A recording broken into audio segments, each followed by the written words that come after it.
থাকবে না মতি, এটা মতির কাছে জিজ্ঞেস করেন। আমি কিছু কিছু ভারতীয় দালালদেরকে দেখছি, যা পয়সা দিলে ওদের মাদেরকেও লাগাইতে দিবে মানুষ, এমন কিছু দালালেরা আমাদেরকে এখন ইট শেখায়। আরে বাবা রে বাবা! বিশাল ব্যাপার। তারা বিরাট আকারের বিরোধী, চেতনা বিরোধী। মানে চেতনাপন্থী। বিরাট আকারে তারা সুশীল। আরে বাবা কি সুশীল রে ভাই! প্রথম আলো টথম আলো এগুলোর ব্যাপারে মব সৃষ্টি করা হচ্ছে, বিশৃঙ্খলা সৃষ্টি করা হচ্ছে। তোরা একটা সিটিং প্রধানমন্ত্রী, একটা দেশ তো, তাই না? একটা দেশের প্রধানমন্ত্রী না? শেখ হাসিনা তো প্রধানমন্ত্রী ছিল। তো তোরা শেখ হাসিনারে কেন সরায় দিলি? আচ্ছা শেখ হাসিনা তো এমনি ভেঙে গেল, তাই না?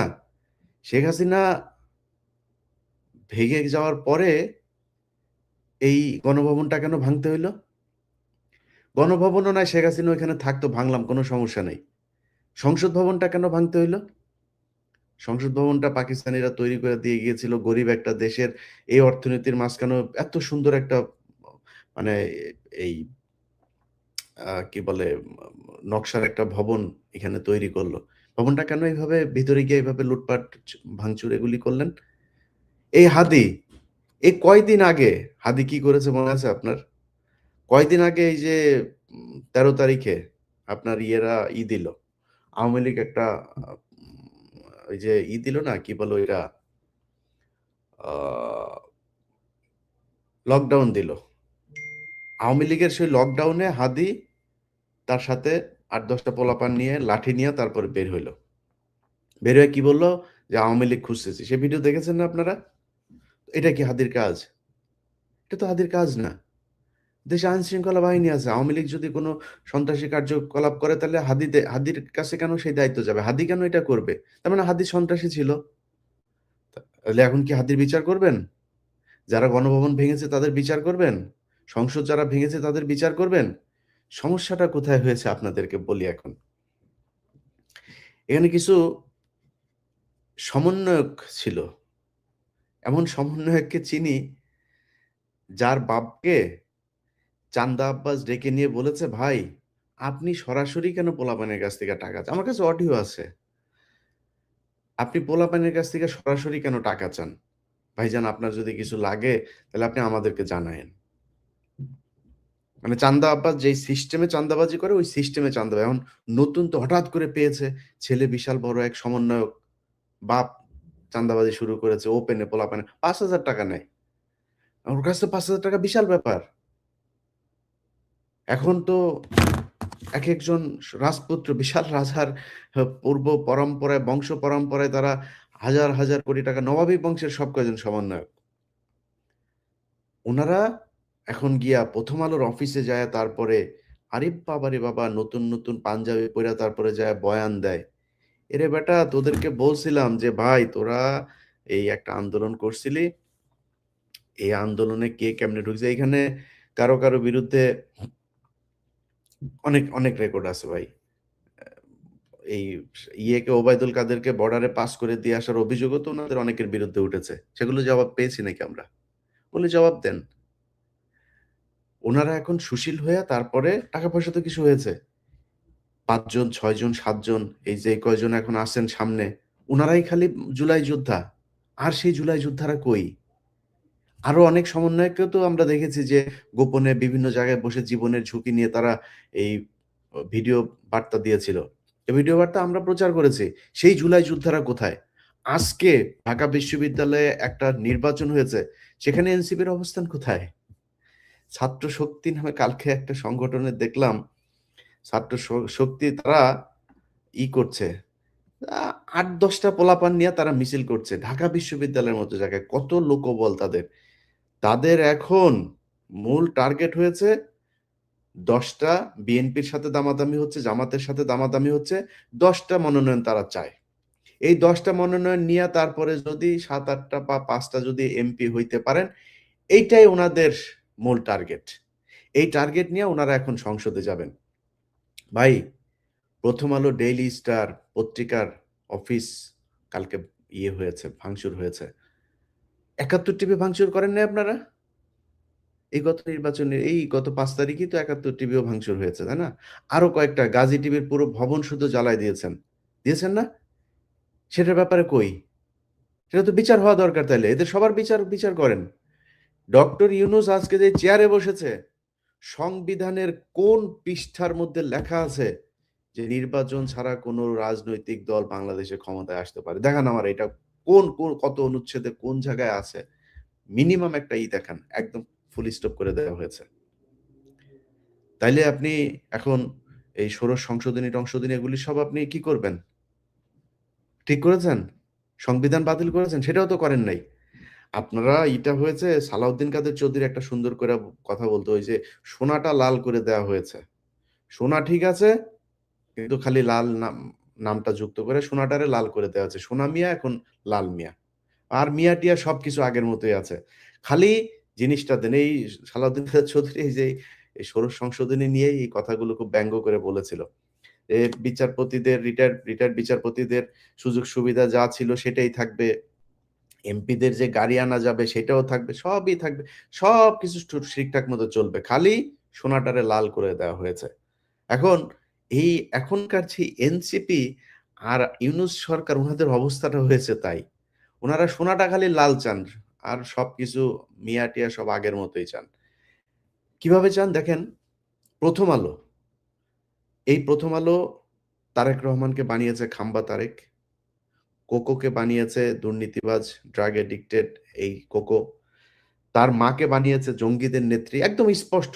আপনারা আমার যে পেজে এখন দেখছেন, আমার যে পেজটাতে এখন লাইভটা দেখছেন, এই পেজের একটা দুইটা পোস্ট পেছনে যান, দেখেন আমি সবগুলো আমি খুঁজে প্রথম আলো যে কটা পেয়েছি সবকটা আপনাদেরকে দিয়েছি। সেখানে স্পষ্টভাবে বলছে তারেক রহমান, এই তারপরে বাবর, হারিস সহ ৪ জনের নাম দিয়েছে। এরা নাকি মহা দুর্নীতিবাজ। তেল চুপচুপে তারেক রহমান কার্টুন এঁকেছে আলপিনে। আমি দিয়েছি আমার এই ফেসবুকের ওই পোস্ট দেখেন। দিস ইজ প্রথম আলো। যদি আপনি মনে করেন, মানে আপনি কোন পয়েন্টে আসবেন ভাই বলেন? কারণ আপনি এটারে যদি বলেন মব, তাহলে ৭১ টিভিতে যে হামলা হইলো, গাজী টিভিতে হামলা হইলো, এর আগে সময় টিভিতেও হালকা পাতলা হামলা হয়েছে। তাহলে ওগুলি এর আগে বসুন্ধরার ভেতরে যায়, তারপরে বসুন্ধরা গ্রুপের মিডিয়াতে ওইখানে কেউ হামলা হয়েছিল। তাহলে সেগুলো বিচার করেন। আর যদি না মনে করেন যে না আমরা একটা বিপ্লবী সরকার, আমরা একটা বিশেষ পদ্ধতিতে আমরা এসেছি, তো বিশেষ পদ্ধতিতে যদি এসে থাকেন, তাহলে বিশেষ পদ্ধতিতে যাদের রক্তের বিনিময়ে আসলেন তাদের বিচার করবেন না? তাদের হত্যার বিচার হবে না এই দেশে? সময় টেলিভিশনে মানুষ আজকে কেন রাস্তায় নামে? কারণ আপনাদের যেই কারণে মানুষ আপনাদের বসিয়েছিল, কোনটাই মানুষ পায় নাই। কোনো মানুষ পায় নাই। আজকে হাদি মারা যাওয়ার পরে স্বরাষ্ট্র উপদেষ্টা, পুলিশের উনি বিশেষ প্রতিনিধি, আইজিপিরও উপরে ক্ষমতা আপনার খোদা বক্স। এই খোদা বাক্স বউ, পোলাপাইন, শালা-টালা দিয়া টাকা কামাইতেছে। স্বরাষ্ট্র উপদেষ্টা, আত্মীয়স্বজন সব যা আছে। কালকে প্রথম আলোতে গিয়েছে পুলিশের আইজিপি। পুলিশের আইজিপি কেন গিয়েছে জানেন? পুলিশের আইজিপি গিয়েছে হলো পুলিশের আইজিপির বউ আমারে গত ১ বছর আগে ফোন করলো। সে ১ বছর আগে ফোন করেছিল ওই যে চান্দাবাজ ২ টা আছে না? সাকিব চান্দাবাজ আর ওই যে নাগরিকের টিটো চান্দাবাজ। এই ২ চান্দাবাজ মিলে এক পোস্ট করে ওর কাছে টাকা চাইছে। তো টাকা চাইছে, আর পুলিশের আইজিপি বউ আমারে ফোন দিছে। ইলিয়াস ভাই, আপনি আপনার জায়গা থেকে একটু আমারে নিয়ে একটু লাইভে আসেন। ওরা তো উল্টাপাল্টা কথা। আমি বলি, "কি লিখছে? ওরা লিখলে তো সমস্যা কি?" কয়, "ভাই দেখেন, এই আমার তো বিয়ে হইছিল আপনার ভাইয়ের সাথে। আমি তখন আসলেই পুলিশের এএসআই ছিলাম। আমাদের এই হাসপাতালের ভেতরে একটা আ ইয়ের ভেতরে আমরা ছিলাম। ওইখানে আমাদেরকে ধরে ফেলেছিল। ধরার পরে আমরা বিয়ে করেছি। বাট আমরা ২ জন ২ জনকে ভালোবাসতাম।" এখন এইটা তো ভাই এখন যদি সামনে আসে তাহলে তো মান-সম্মানের ব্যাপার। তো এই নাগরিক ফেসবুক পেজের এই ২ চাঁদাবাজরে যদি তারা এত ভয় পায়, তাহলে ১ম আলোর কি পরিমাণে ভয় পায়? ১ম আলো বাধ্য করে, "যায় বেটা এখানে আয়। আইসা অফিস ভ্রমণ করে যা, কয়েকটা মিডিয়াতে নিউজ-টিউজ করায়।" তারা করছে। এইভাবে তাদেরকে জিম্মি করে তারপরে নিউজ করাচ্ছে। আপনি এখন যদি বলেন ইউনূসরে জিম্মি করতে চান, পারবেন তো? ব্যাপক দুর্নীতি করেছে ইউনূস। ইউনূসের ভাই, ভাতিজা, এক অপূর্ব নামে এক ভাতিজা আছে। যত লুটপাট আছে সব করেছে। এই এই যে আসিফ মাহমুদ, এমন কোন লুটপাট আছে যেটা সে করে নাই? এমন মিনিমাম কোন জায়গা আছে যেটা করে নাই? এই যে মাহফুজ, আমার কাছ থেকে টাকা চেয়েছে 1 কোটি টাকা। আমার কাছ থেকে চেয়েছে। এই যে বাংলা এডিশন দেখেন না? এই বাংলা এডিশন মাহফুজ দিতে চায় নাই। এটা এই এনসিপি ইউনূসের কোনো নাই। জিম্মি করে নেওয়া হয়েছে। ১ কোটি টাকা চেয়েছে তার পিয়নরে দিয়ে আমার কাছে আমার লোকের কাছে টাকা চাইয়েছে। তারা জানেও ওই পিয়ন জানেও না যে এটা কে? কার প্রতিষ্ঠান এটা জানেও না। এই পিয়নরে বলেছে যে, "ভাই এই ব্যাপার।" তখন পিয়ন বলছে যে, "ভাই আ স্যার তো এটার নিচে দিবে না।" রেকর্ড আছে আমার কাছে। রেকর্ড আছে, অডিও রেকর্ড আছে। অডিও রেকর্ড আছে। এই লাইনে থাকতে, থাকতে শুনবেন? পরে শোনাবো না। এটাও খুঁজে আমার অনেক সময় লাগবে। আমি কনসেনট্রেট করতে পারব না। এইভাবে তারা করেছে। তারা যখন কিনা টাকার এই রেকর্ড আমার কাছে আসলো, তখন আমি তারে জিম্মি করলাম যে, "ইটা দেন।" ১ম সার্জিসে পাঠাইলাম। হ্যাঁ? খুব বাজে ভাষায় একটা গালি দিয়ে তারপরে পাঠাইছিলাম। তো সাথে, সাথে সার্জিস ফোন দিয়েছে। তারপরে আ আরেকটা কে ফোন দিয়েছে। ২-৩ জন লাইনে এসে, "ভাই এটা ভাইয়ের এটা তাড়াতাড়ি দেখতে হবে। ভাই দেখেন।" এভাবে দিয়েছে। চোরের বাচ্চারা! সবকটা চুরি করেছে। চুরি কইরা টাকা-পয়সা কামায়া এখন ওনারা ওই যে পিছনে এই যে এতগুলি পোলাপান যে আপনার জীবন দিল, এই পরিবার, আহতের পরিবার, কারোর কোনো খোঁজ নাই। ওই কয়দিন আগে তারা করেছে, আপনার এই যে মনোনয়ন করেছে, ফর্ম বিক্রি করেছে। একেকজনের কাছ থেকে ১০,০০০ করে টাকা। বিশাল এক বাণিজ্য। ওই রিক্শাওয়ালা ছেলেটা আমার কাছে কান্নাকাটি করে প্রতিদিন। ভাই ওরা তো ভাই ধান্দাবাজি করতেছে ভাই, এই এত টাকা পয়সা আমাদের কাছ থেকে নিচ্ছে। আমি মনে করছি যে এই পোলাটারে বোধহয় ওরা মনোনয়ন দিবে মনে হয়।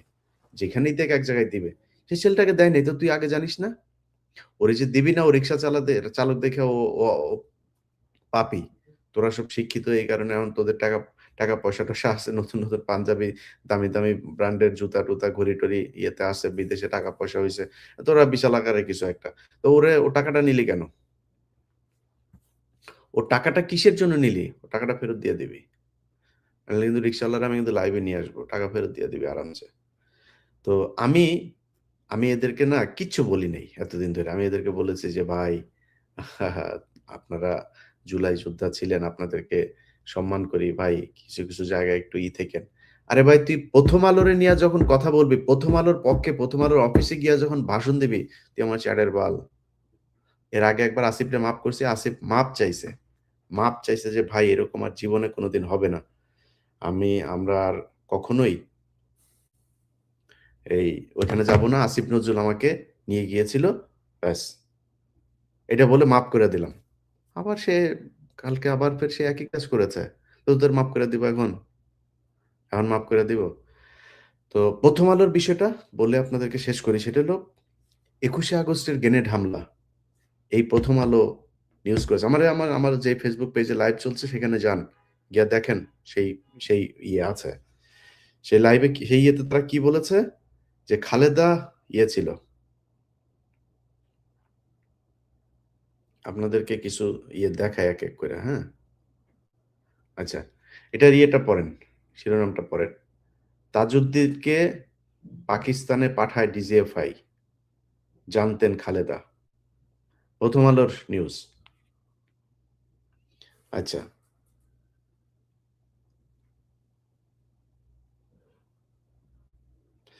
এটা হলো জঙ্গিদের সঙ্গে পিন্টুর একাধিক বৈঠক।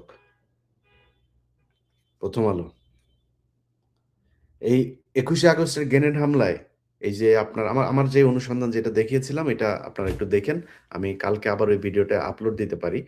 তো ওইখানে ওরা ১ম আলো কিভাবে জজ মিয়া নাটক সাজিয়ে সেই নাটক বিএনপির উপর চাপিয়ে দিয়েছে যে বিএনপি জজ মিয়া নাটক সাজিয়েছে। আমরা সেই জজ মিয়ার বক্তব্য নিয়েছি। জজ মিয়া বলেছে যে ১ম আলো তাদেরকে ৳২,০০,০০০ টাকা দিয়েছে। সেই নিউজ ঘুরিয়ে দিয়ে তারপরে তারেক রহমান, বাবর সহ তাদেরকে নতুন করে সেই মামলায় আনা হয়। সেই মামলাতে তারেক, বাবর সহ ৩০ নতুন আসামি এবং ৫ তারিখের পরেও বাবর জেলে ছিল। ডিজিএফআই এর মহাপরিচালক, এনএসআই মহাপরিচালক আব্দুর রহিম সাহেব তাকে মেরে ফেলা হয়েছে এই চিকিৎসা করাতে নিয়ে। এগুলো এর সময়। বাবর আসামি হচ্ছেন সন্দেহে তারেক। মানে যত ধরনের শয়তানি আছে সবকিছুতে এই যে হামলার আগে বৈঠক হয় পিন্টুর বাসায়। পিন্টু চিনেন তো? বিএনপির সাবেক মন্ত্রী। আচ্ছা। তারেক বাবরের বিরুদ্ধে ২১ কোটি টাকা ঘুষ মামলার অভিযোগ। আচ্ছা, তারপর দেখেন, তারেক, বাবর, হারিস ও মামুন বিএনপির ৪ মহা দুর্নীতিবাজ। এটা নাকি ফালু নাকি বলছে। আচ্ছা, দেখেন, পাকিস্তান, কুয়েত ও সৌদি ৩০০ কোটি টাকা দিয়েছিল বিএনপি।